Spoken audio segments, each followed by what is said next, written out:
శాంతి.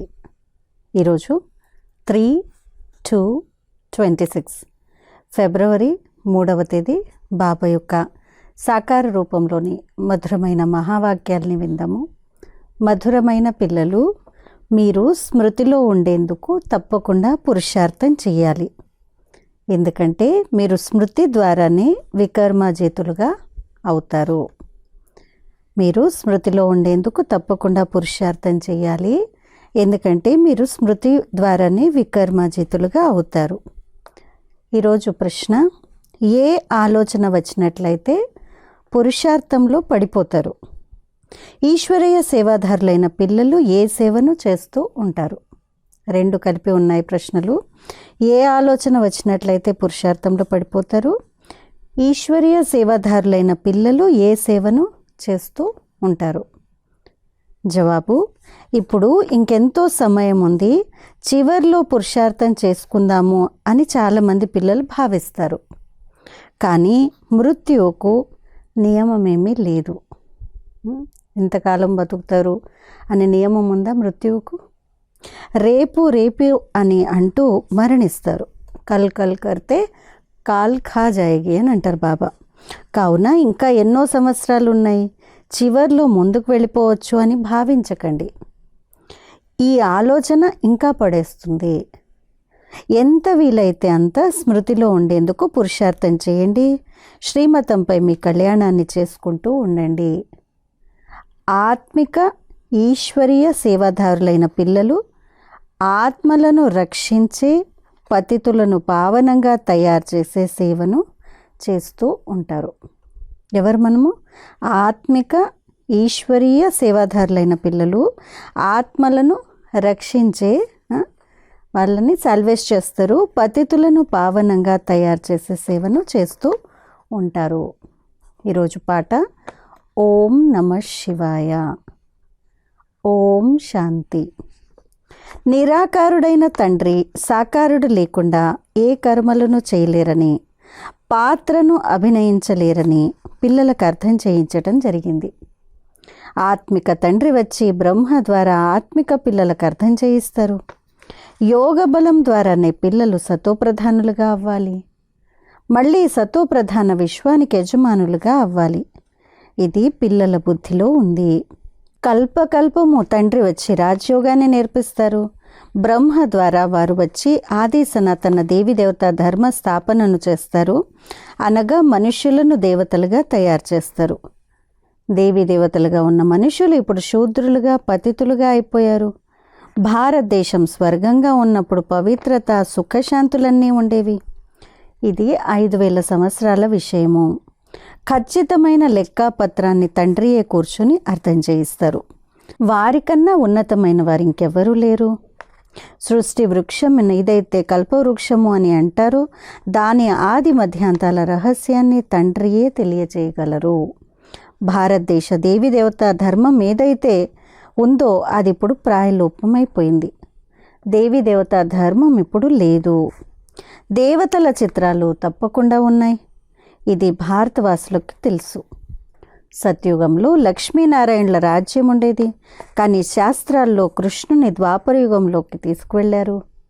ఈ పొరపాటు చేశారు. మర్చిపోయిన వారికి ఇప్పుడు బాబా వచ్చి పూర్తి దాన్ని తెలియజేస్తున్నారు.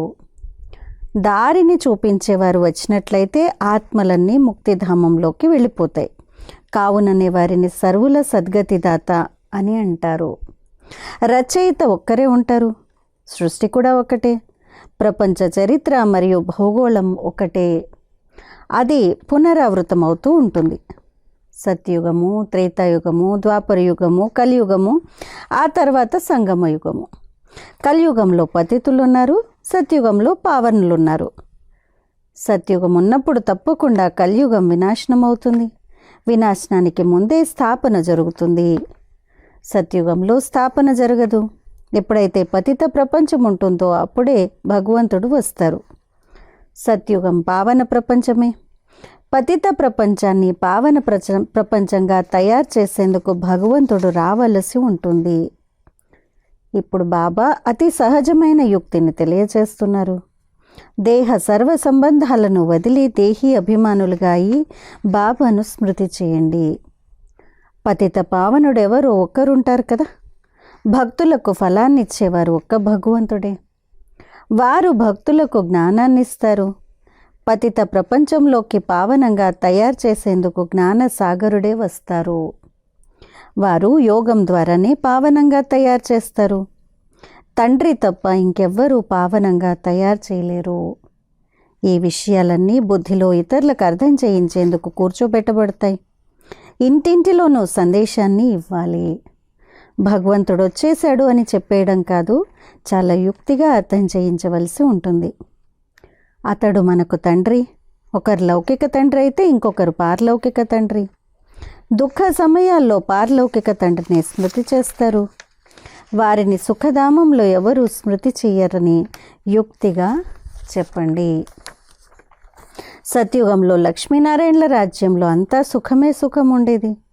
పవిత్రత, సుఖశాంతులుండేవి. తండ్రి వారసత్వం లభించేశాక మళ్ళీ వారిని ఎందుకు పిలుస్తారు? తనకు సుఖం ఉందని ఆత్మకు తెలుసు.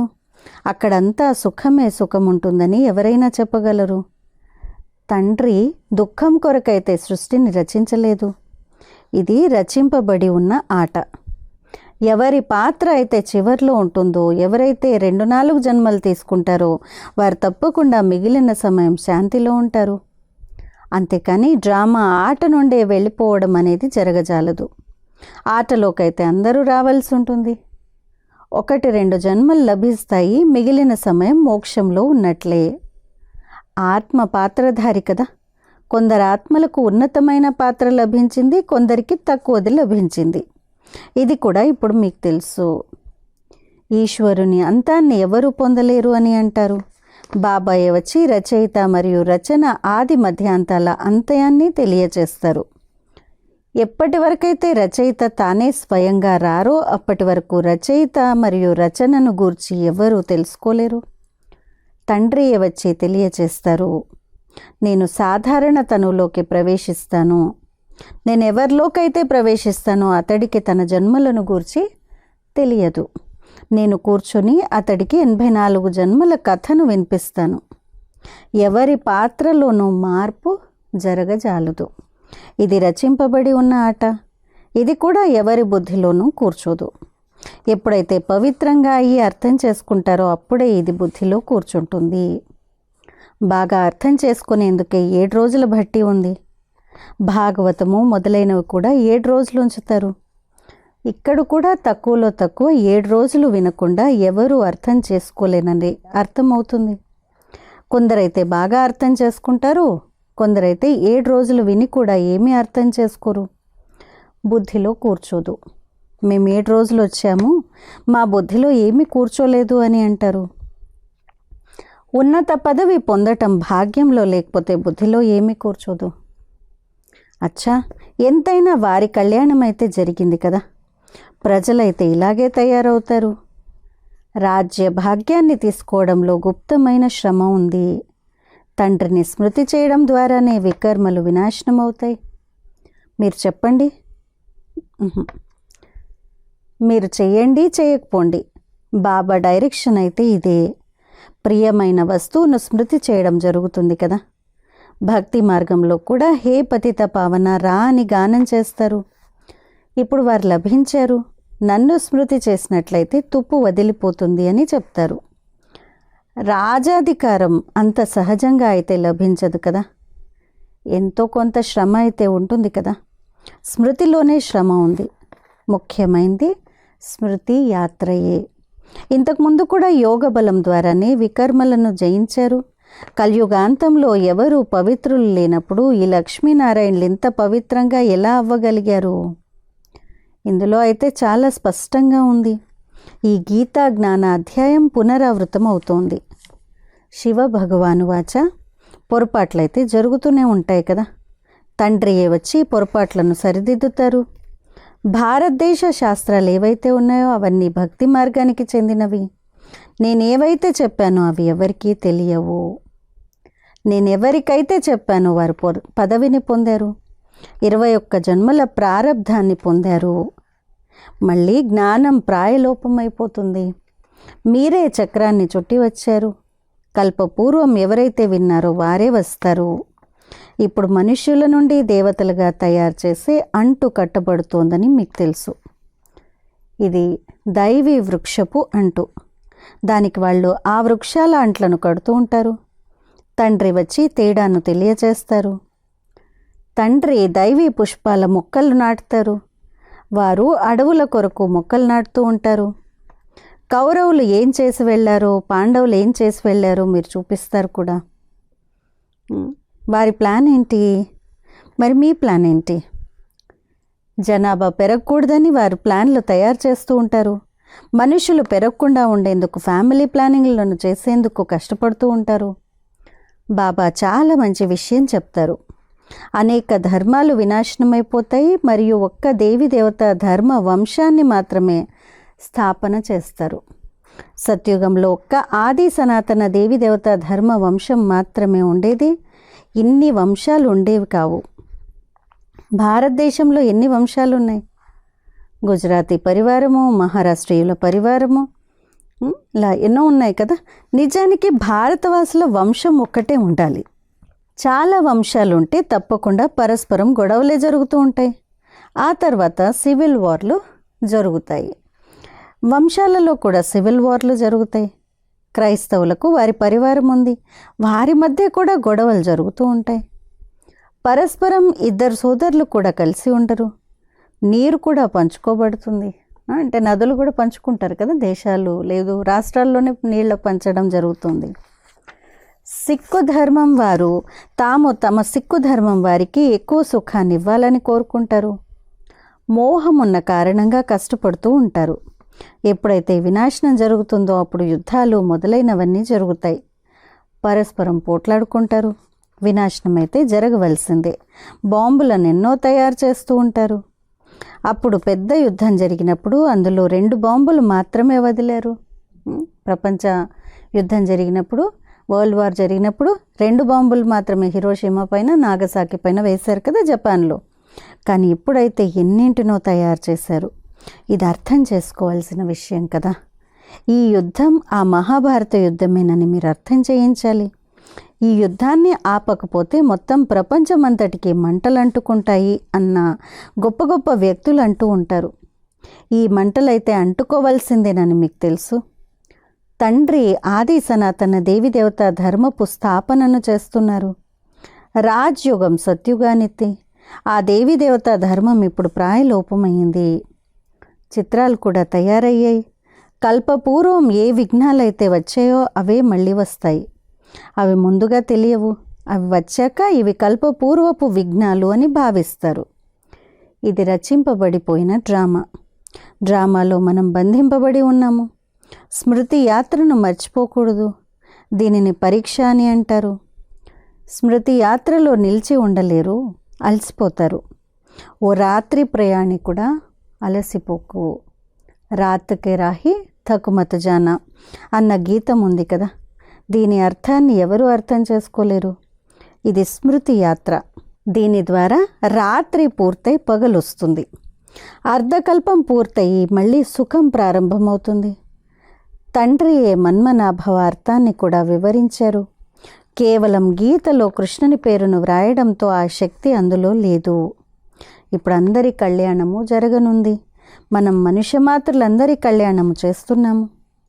విశేషంగా భారతదేశము మరియు విశ్వమంతటి కళ్యాణము చేస్తున్నాము. బాబా శ్రీమతంపై మనం కళ్యాణం చేస్తున్నాము. ఎవరైతే కళ్యాణకారులుగా అవుతారో వారికే వారసత్వం కూడా లభిస్తుంది. స్మృతి యాత్ర లేకుండా కళ్యాణం జరగజాలదు. ఇప్పుడు మీకు వారు అనంతమైన తండ్రి అని అర్థం చేయించబడుతుంది. తండ్రి నుండి వారసత్వం లభించింది. భారతవాసులు 84 జన్మలు తీసుకున్నారు. పునర్జన్మల లెక్క కూడా ఉంది. 84 జన్మలు ఎవరు తీసుకుంటారో ఎవరు అర్థం చేసుకోరు. తమ శ్లోకాలు మొదలైనవి తయారు చేసి వినిపిస్తూ ఉంటారు. గీత అయితే అదే, కానీ దానికి ఎన్నో వ్యాఖ్యానాలు వ్రాసేస్తారు. గీత కన్నా భాగవతాన్ని పెద్దగా చూపించారు. గీతలో జ్ఞానం ఉంది, భాగవతంలో జీవిత గాథ ఉంది. వాస్తవంగా గీతయే పెద్దదిగా ఉండాలి. జ్ఞానసాగరుడు తండ్రియే, వారి జ్ఞానం అలా నడుస్తూనే ఉంటుంది. ఆ గీతనైతే ఒక అరగంటలో చదివేస్తారు. ఇప్పుడు మీరు వ్రాస్తారు, జ్ఞానాన్ని వింటూ ఉంటారు. ప్రతిదినము మీ వద్దకు వస్తూ ఉంటారు. మెల్లమెల్లగా వస్తారు. మీ వద్దకు పెద్ద పెద్ద రాజులు మొదలైన వారంతా ఇప్పుడే వస్తే ఇక పెద్ద సమయం పట్టదు. వెంటనే శబ్దం వెలువడుతుంది. కావున యుక్తిగా మెల్లమెల్లగా నడుస్తూ ఉంటుంది. ఇది చాలా గుప్త జ్ఞానం. వీరేం చేస్తున్నారో ఎవరికీ తెలియదు. రావణుడితో మీ యుద్ధం ఎలా జరుగుతుందో కూడా ఎవ్వరికీ తెలియదు. ఇది కేవలం మీకు మాత్రమే తెలుసు. భగవాను వాచ, మీరు సతోప్రధానులుగా అయ్యేందుకు నన్ను స్మృతి చేసినట్లయితే పాపాలు నాశనమైపోతాయి. మీరు పవిత్రంగా అవ్వండి, అప్పుడే నాతో పాటు తీసుకువెళ్తాను. జీవన్ముక్తి అయితే అందరికీ లభిస్తుంది. రావణ రాజ్యం నుండి ముక్తులైపోతారు. మేము శివశక్తి బ్రహ్మకుమారి కుమారులము. మేం పరంపిత పరమాత్మ శ్రీమతానుసారంగా 5000 సంవత్సరాల క్రితం వలె శ్రేష్టాచారి ప్రపంచాన్ని స్థాపిస్తాము అని మీరు వ్రాస్తారు. 5000 సంవత్సరాల క్రితం శ్రేష్టాచారి ప్రపంచం ఉండేది. ఇది బుద్ధిలో కూర్చోవాలి. ముఖ్యమైన పాయింట్లు బుద్ధిలో ధారణ అయితేనే స్మృతి యాత్రలో ఉంటారు. రాతి బుద్ధి కలవారిగా ఉన్నారు కదా. ఇప్పుడు ఇంకా సమయం ఉంది.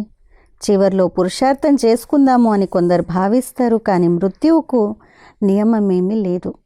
రేపే చనిపోతే, కావున రేపు రేపు అని అంటూ మరణిస్తారు. పురుషార్థమైతే చేయలేదు. కావున ఇంకా ఎన్నో సంవత్సరాలు ఉన్నాయి. చివర్లో ముందుకు వెళ్ళిపోదాము అని భావించకండి. ఈ ఆలోచన ఇంకా పడేస్తుంది. ఎంత వీలైతే అంత పురుషార్థం చేస్తూ ఉండండి. శ్రీమతంపై ప్రతి ఒక్కరూ తమ కళ్యాణాన్ని చేసుకోవాలి. నేను ఎంతగా తండ్రిని స్మృతి చేస్తున్నాను మరియు ఎంతగా బాబా సేవను చేస్తున్నాను అని ప్రతి ఒక్కరూ తమను తాము పరిశీలించుకోవాలి. మీరు ఆత్మిక ఈశ్వరీయ సేవదారులు కదా. మీరు ఆత్మలను రక్షిస్తారు. ఆత్మ పతితం నుండి పావనంగా ఎలా అవ్వాలి అన్న దానికి యుక్తులు తెలియజేస్తారు. ప్రపంచంలో మంచివాళ్ళు చెడ్డవాళ్ళు అందరూ ఉంటారు. ప్రతి ఒక్కరి పాత్ర వారి వారిది. ఇది అనంతమైన విషయము. ముఖ్యమైన శాఖలే లెక్కించబడతాయి. ఆకులు ఎన్నో ఉన్నాయి. పిల్లలు కష్టపడండి. అందరికీ బాబా పరిచయాన్ని ఇచ్చినట్లయితే బాబాతో బుద్ధియోగం జోడింపబడుతుంది అని బాబా అర్థం చేయిస్తూ ఉంటారు. పవిత్రంగా అయినట్లయితే ముక్తిధామంలోకి వెళ్ళిపోతారు అని తండ్రి పిల్లలందరికీ చెప్తారు. మహాభారత యుద్ధం ద్వారా ఏం జరుగుతుందో ప్రపంచానికి తెలియదు. ఈ జ్ఞాన యజ్ఞం రచింపబడింది. ఎందుకంటే కొత్త ప్రపంచం కావాలి. అచ్చా, మన యజ్ఞం పూర్తయితే అందరూ ఈ యజ్ఞంలో స్వాహ అయిపోతారు. అచ్చా, మీఠే మీఠే సిక్కిలదే बच्चों प्रति माता पिता बाप दादा का याद प्यार और गुड मॉर्निंग। रूहानी बाप के रूहानी बच्चों को नमस्ते। हम रूहानी बच्चों की रूहानी माता पिता बाप दादा को याद प्यार गुड मॉर्निंग और नमस्ते। धारण కొరకు ముఖ్య సారము. మొదటి పాయింట్, ఇది రచింపబడిపోయిన డ్రామా కావున విఘ్నాలను చూసి కంగారు పడకండి. విఘ్నాలలో స్మృతి యాత్రను మర్చిపోకండి. స్మృతి యాత్ర ఎప్పుడూ ఆగిపోకూడదు అన్న ధ్యానాన్ని ఉంచండి. 2, పారలౌకిక తండ్రి పరిచయాన్ని అందరికీ ఇస్తూ పావనంగా తయారు చేసే యుక్తిని తెలియచేయాలి. దైవీ వృక్షం అంటూ కట్టాలి. ఈరోజు వరదానము, త్యాగమూర్త సేవాధారి భవ. నేను అన్నదాన్ని త్యాగం చేసి సేవలో సదా నిమగ్నమై ఉండే త్యాగమూర్త సేవాధారి భవ. నేను అన్నదాన్ని త్యాగం చేసి సేవలో సదా నిమగ్నమై ఉండే త్యాగమూర్త సేవాధారి భవ. ఎప్పుడైతే ఈ నేను అన్నదాన్ని త్యాగం చేస్తారో అప్పుడే సేవాధారులు సఫలతను అనుభవం చేసుకుంటారు. నేను సేవ చేస్తున్నాను, నేను సేవ చేశాను అన్న ఈ సేవా భావాన్ని త్యాగం చేయాలి. నేను చేయలేదు, నేను చేసేవాడిని, చేయించేవారు తండ్రి. ఈ నేను అన్నది బాబా ప్రేమలో లీనమైపోవాలి.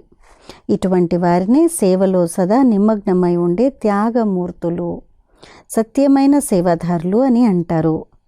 చేయించేవారు చేయిస్తున్నారు, మేము నిమిత్తులము. సేవలో నాది అన్నది కలవడం అనగా దాసులుగా అవ్వడము. సత్యమైన సేవాదారుల్లో ఈ సంస్కారం ఉండజాలదు.